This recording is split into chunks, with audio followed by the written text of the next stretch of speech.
እንደምናችሁ ዛሬ ደግሞ ማሳያችሁ እንዴት ቢአር ላይ ራንክ ፑሽ ማድረግ እንደምትችሉ ነው። በመጀመሪያ የስኪሎችን አመዳደብ ላሳያችሁ። ቦዝ ረሸርም ሰፖርተርም ከሆነ መሆን የምትፈልጉት እንዲህ አይነት ካራክተሮችን እንጠቀማላችሁ። ዲሚትሪ ኖክ ስትሆኑ ራሳችሁን ቶል በመጣል ሂል እንድታደርጉ ወይም ኖክ የነበራችሁትን እንድቆሙ ያደርጋል ማለት ነው። ሶኒያ ደግሞ ከመሞታችሁ በፊት ግሏል ከባችሁ ዲሚትሪን እንድትጥሉ ነው የምረጋችሁ። ኦሊቪያ ደግሞ ምንላት ሜትኪት በምታደርጉ ጊዜ እንደ ሱፐር ሜትኪት ማለት በጣም ረዥም ወደ ስፕሬድ ሂሊንግ እና ኢንክሪዝ ያደርገዋል። በቃ በደንብ ይጨምረዋል ማለት ነው። ሰፖርተር ደግሞ ከሆናችሁ ሂል ማድረግ አለባችሁ። ቲሜታችሁ ሲወድቅ ቶሎ ማስነሳት ስላለባችሁ ቲቫን ተጠቀሙታላችሁ ማለት ነው።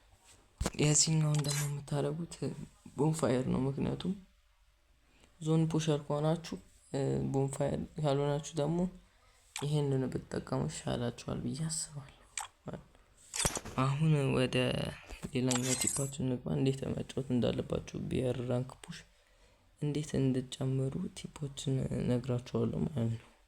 በመቀጠል ወደ ቪዲዮአችን እንሂድ። ወደ ቲፖቻችን ስንሄድ ቢአር ላይ ራንክ ፑሽ ለማድረግ አንደኛ ምክንያታችሁ የምትሸነፉበት ዋንታፕ ወይም ሄድሻት መሞከር። እናንተ ስትተኩሱ እንዲህ ብላችሁ ነው የምትተኩስ፣ እንዲህ ማለት ግን መሆን ያለበት እንዲህ ቀስ ብላችሁ ነው ወደ ላይ ማለት ያለባችሁ። እንዲህ እየረገጣችሁት ወደ ላይ ነው ማለት ያለባችሁ። ታለበለዚያ ኦንሊ ሄድሻት ጮታለሁ ስትሉ ትሞታላችሁ ማለት ነው። ሌላኛው ምክንያት ደግሞ ሁሌ ረሽ ማድረግ የለባችሁም፣ ሰፖርት ማድረግ አለባችሁ። አሁን አንድ ነው እየመጣባችሁ ከሆነ ታግሳችሁ ጠብቃችሁ ነው መምታት ያለባችሁ።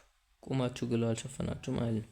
ሌላ ደግሞ ከቲሜት ጋር አብራችሁ ካልሄዳችሁ ሂሊንግ ፒስትል ይዛችሁ ሂል እያደረጋችሁት ነው መጮት ያለባችሁ። አንድ ሰው ሰፖርት ከኋላ ያደርጋችኋል፣ እናንተ ታጠቁታላችሁ እንደባለፈው ቪዲዮ ማለት ነው። እና ሌላኛው ነገር ደግሞ የሚሆነው